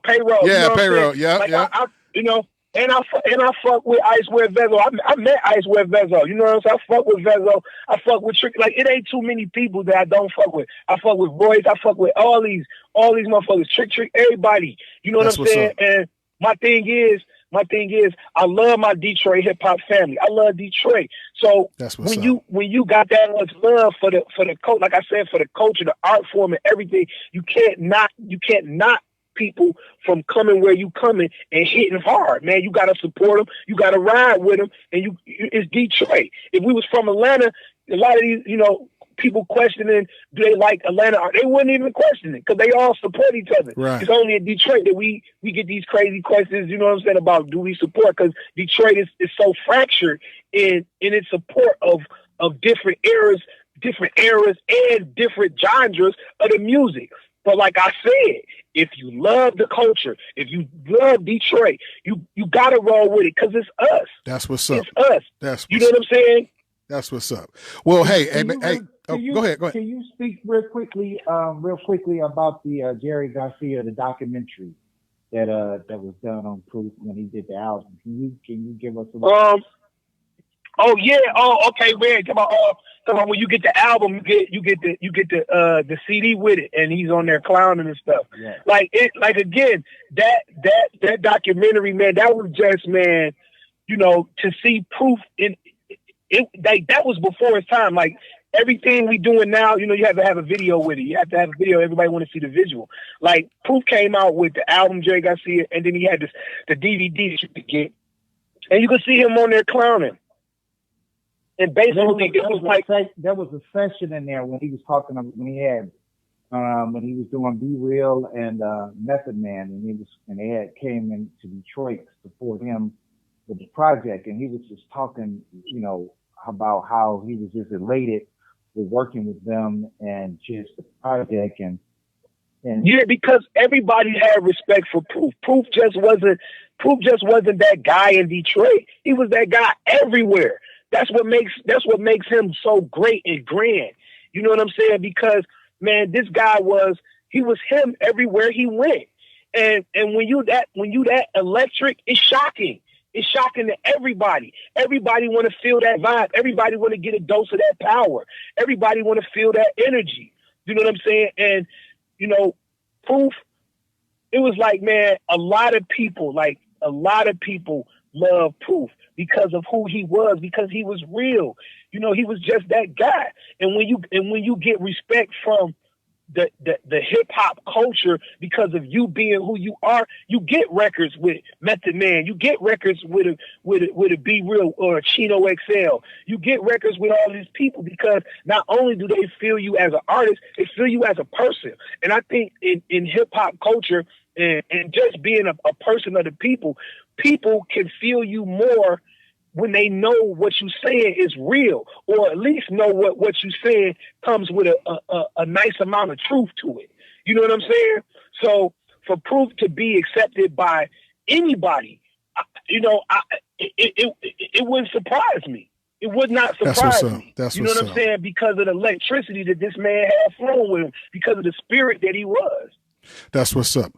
Okay, well, hey, Supa Emcee, man. Listen, man, I love you to death, man, and I'm gonna check out all your music. Thanks for coming on the show and making time for us, and we wish you the best on all your future endeavors. Go ahead. Hey, man, I thank you, brothers, for having me. You know what I'm saying, and just on this day we miss Proof. Every day, like what I'm saying. It ain't a day that don't go by that I don't think about this guy. And the things that he done for my career. So, I hold him to the greatest esteem, and I hold Detroit hip hop to the greatest esteem because he was a representative of Detroit hip hop. So me coming up under him, I assume the same stance as an ambassador of this music culture. You know what I'm saying? So it's just an awesome thing, man. It's just an awesome thing to be a part of. And I thank y'all for letting me, voice the stuff that's circling around in my head about shit. You feel me? No problem. The immortal Highland Park hero, the Wayne County warrior, the Michigan Marvo, Supa Emcee. Sure. Thanks for joining us today, man. Take care. And I just want to say, man, shout out to Titan Records, shout out to Iron Fist Records, shout out to the Almighty Dreadnought, shout out to everybody in Detroit hip hop that's making it happen. Shout out to the whole world, and R.I.P. Big Proof, Jay Dilla, Blade, Bree, Wipeout, and everybody else that we lost in this music, man. 1,000. I tell you what, before you get out of here, why don't you give everybody your social media handles, how they can get a hold of you? Yo, you can hit me up at on Instagram. It's at Supa Emcee1. That's SupaEmcee1. You can look me up anywhere. Just type in Supa Emcee.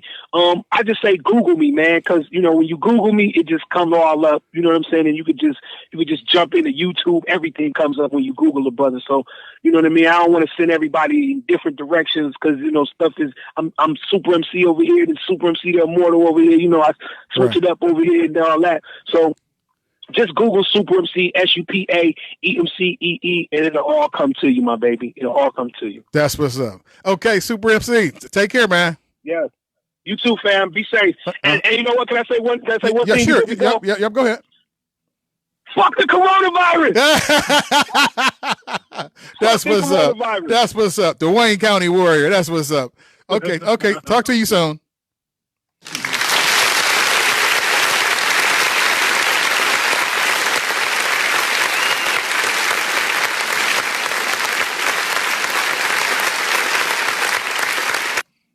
Q, you still there? Yeah. Okay. Oh man, that was an awesome interview, man. I love him, man. What a way to end it. What a way to have special edition of the Big Trav and Q show. That was a phenomenal. I mean, back to back. Oh man. Corona and it was Supa Emcee, Big Proof forever. Trav, it sound like he was totally credible, man, with everything, man. He seemed like the dude when you want to know something about hip hop, when you want an opinion, and you don't want nobody that's gonna waver, you go to this man. You go to Supa Emcee, man. You holler. I can't wait to get into some of their music, man. And I checked out a couple videos. I think you need to check out the Jerry Garcia project. I'm gonna check out. I'm gonna do that today. Check out the documentary. I'm gonna do the Jerry Garcia today in memory of Big Proof. Yeah. I'm gonna do that. I'm gonna check that out today. Because if it got all those features on it, oh my God, that album got to be fire. But I remember when they premiered it. I was there when they premiered it at the St. Andrews. Everybody, all the who's who of anything was there, and it was just electric, man. I read that he had an opportunity. He had an opportunity to put it out on bigger labels. He had, Eminem wanted to do it. Dr. Dre wanted to put it out, and he wanted to do it on his own label. So, wow. So that took that had to take a lot of a strong conviction to say, hey, I want to build my own thing, I think in hindsight, and no one could predict your death and anything like that. But I think in hindsight, I'm just speaking for myself personally. I would have liked that he had did that because I think that the project would have been well received. You know what I'm saying? Yeah. I kind of wish he would have went that route too, because, it would have, I think a lot more ears would have heard it, but no, but like Supa said, like Soup said, he said that he was a real dude, and he one of them people that when he believe in something, he just go for it, he do things. No, had he still been here, that would have been the right thing to do. But what I'm saying, the difference is. Okay. What I'm saying is that had he had been, no one could predict the death. No one could. Right. So I'm saying that had that happened, had he had been that project would have been on a bigger label with a bigger, the masses would have been able to consume that project. Oh yeah, definitely. More. Most definitely. What I'm talking Most about. Most definitely. Okay, hey, well, I tell you what, man. Thanks for giving us a heads up with that awesome interview, man. On a Memorial Day. That's what we do. Yeah, that was a good look. Shout out to Ro Daniels, man. Shout out to Ro Daniels, man. Yep. Don't forget, we gotta let people know. Go check out our YouTube page. Hit that subscribe button. Let us know if you're in these interviews. We're going to have more and more coming at you. We also got our Instagram and our Twitter and our Facebook page, the Big Trav and Q Show. Come check us out. Are you on your microphone or do you got me on speaker? You said what? Are you on your microphone or do you got me on speaker? Yeah, I'm on my microphone. Oh, okay. I was just making sure. Okay, folks. Like he said, listen. Hit our YouTube. That's important because we need to get our subscribers up. Go to the YouTube. Listen, you don't have to stay there. You're not married to it. It doesn't cost you anything. Go to our YouTube page, subscribe, and then leave, and then you never have to go back again. It ain't like you got to sit there all day and view all our videos. We need our subscribers up. So go to the YouTube page, just hit subscribe, and then you can leave. We just want to get our because that's based on everything, the moves that we can make on YouTube. When people look for if we're credible or not, they look at how many views we got and how many subscribers we got, how many followers we got. And just don't subscribe to the YouTube. Go follow us on Instagram, follow us on Twitter. Like us on Facebook, and we need all that validation. So that's how we're judged in the podcast world. So make that happen. Hey, continue to enjoy your weekend. I didn't do my cigarette and my Hennessy last night, but I'm definitely doing it today. So everybody take care, stay safe, and most of all, stay at home. Big Trav out.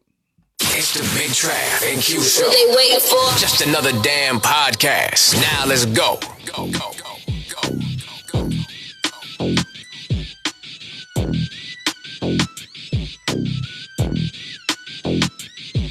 It's the Big Trav and Q Show. So what you gonna do, bro? Q is from D-Town. We chillin' in the Momo. Travis from the mud. We call it Glass City. Swoop some red bones, and they was acting shifty. It's the Big Ballin' Podcast. All the others hot trash. 6 o'clock on the dot. Better make a quick dash. All the hot topics getting played in the tropics. We picking up steam. Yo, Q, they can't stop it. Let's go.